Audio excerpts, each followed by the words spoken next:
రాజకీయాల్లో మరీ ఖచ్చితత్వంతో వ్యవహరించడం సరికాదేమో అన్నది వైఎస్ఆర్సీపీ నేతల అభిప్రాయంగా వినిపిస్తోంది. ఎందుకంటే 2014 ఎన్నికల్లో వైఎస్ఆర్సీపీ రుణమాఫీ హామీ ఇచ్చింటే గెలిచేది. కానీ వైఎస్ జగన్మోహన్ రెడ్డి రుణమాఫీ హామీ ఇవ్వడానికి ససేమిరా అన్నారు, ఒప్పుకోలేదు. ఎందుకంటే అప్పటికే రాష్ట్రం విడిపోయి ఉంది, రాష్ట్రం అప్పుల్లో ఉంది, ఆర్థిక పరిస్థితి అంతంత మాత్రంగా ఉంది.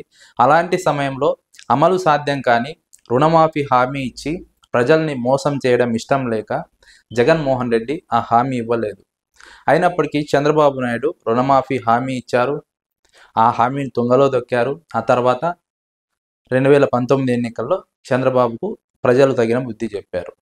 ఇప్పుడు ఇది రుణమాఫీ అంశానికి సంబంధించింది.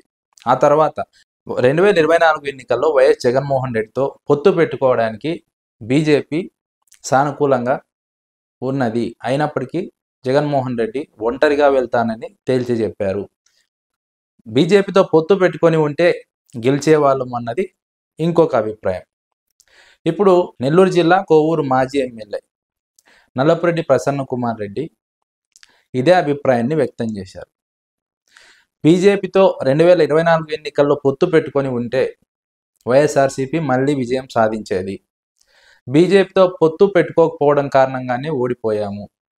కేంద్రంలో అధికారంలో ఉన్నటువంటి పార్టీతో పొత్తు పెట్టుకొని ఉంటే ఎలక్షనీరింగ్కు ఇబ్బంది ఉండేది కాదు, అన్ని రకాలుగా మద్దతు ఉండేది, మళ్ళీ అధికారంలోకి వచ్చేవాళ్ళమని ప్రసన్న కుమార్ రెడ్డి మాట్లాడినటువంటి మాట.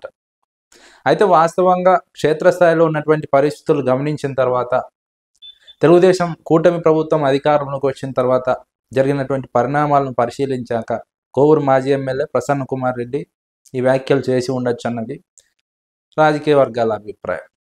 మరోవైపు రాజధాని అంశంలో కూడా జగన్మోహన్ రెడ్డిపై ఒక రకమైన ఒత్తిడి పెరుగుతోంది. 3 రాజధానుల కారణంగానే ఓడిపోయామనే భావన కొంతమంది కృష్ణా, గుంటూరు, పశ్చిమ గోదావరి జిల్లా నేతల్లో ఉన్నట్టు ఒక అభిప్రాయం వ్యక్తమవుతోంది.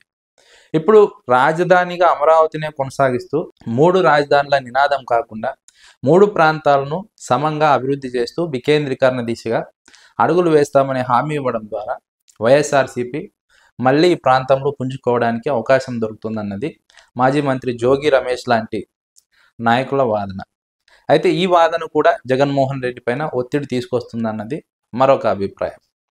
ఆ తర్వాత 2024 ఎన్నికల్లో చంద్రబాబు నాయుడు ఇచ్చినటువంటి హామీల్లాగే జగన్మోహన్ రెడ్డి హామీలు ఇచ్చి ఉంటే జగన్మోహన్ రెడ్డి అధికారంలోకి వచ్చేవారు అన్నది మరికొందరు నేతల అభిప్రాయం.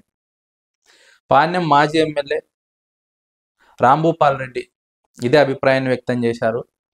గత ఎన్నికల్లో మహిళలకు ఆర్టీసీ బస్సుల్లో ఉచిత ప్రయాణం హామీ ఇవ్వాలని జగన్మోహన్ రెడ్డిని కోరినప్పటికీ, మేనిఫెస్టోలో ఆ హామీని పొందుపరచాలని ప్రతిపాదించినప్పటికీ జగన్మోహన్ రెడ్డి ఒప్పుకోలేదు.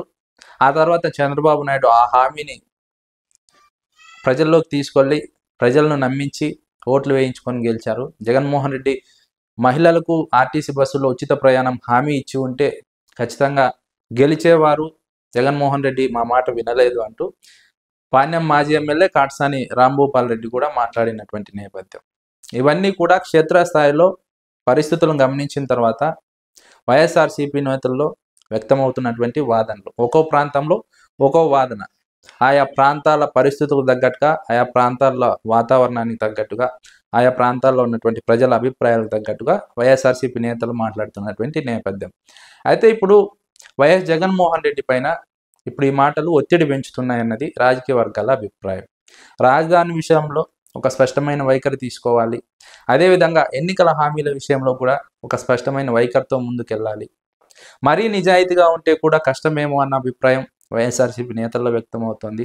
జగన్మోహన్ రెడ్డి హామీల విషయంలో మరీ నిజాయితీగా వ్యవహరిస్తున్నారు, చంద్రబాబు నాయుడులా అబద్ధాలు చెప్పడం లేదు, ప్రజలు ఆ అబద్ధాలనే నమ్ముతున్నారు, అందుకే చంద్రబాబు నాయుడుకు ఓటు వేశారు.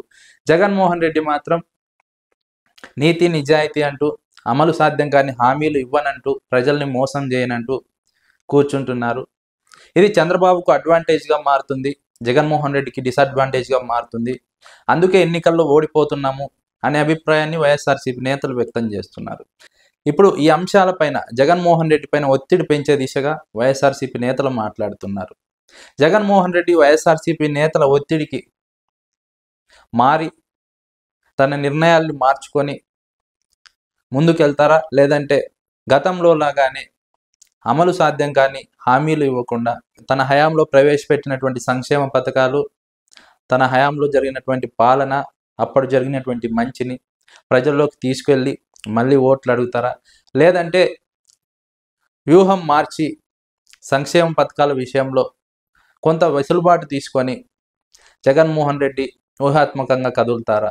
ఇది ఇప్పుడు జరుగుతున్నటువంటి ఒక చర్చ.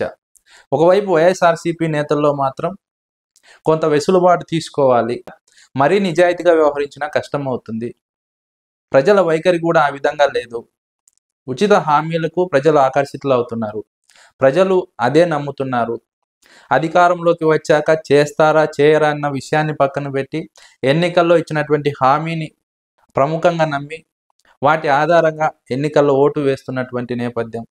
గత ఎన్నికల్లో కూడా ఇదే గమనించాం, 2014 ఎన్నికల్లో ఇదే గమనించాం. అయితే ఇప్పుడు వైఎస్ఆర్సీపీ కొంత వైఖరిని మార్చుకోవాలి ఎన్నికల హామీల విషయంలో. మరీ నిక్కచ్చిగా వ్యవహరిస్తే పార్టీ ఇబ్బందులు పడుతుందేమో అన్న ఒక అనుమానాన్ని వైఎస్ఆర్సీపీ నేతలు వ్యక్తం చేస్తున్నారు. అయితే వైఎస్ జగన్మోహన్ రెడ్డి ఎలా నిర్ణయం తీసుకుంటారన్నది ఇప్పుడు వేచి చూడాల్సినటువంటి అంశం.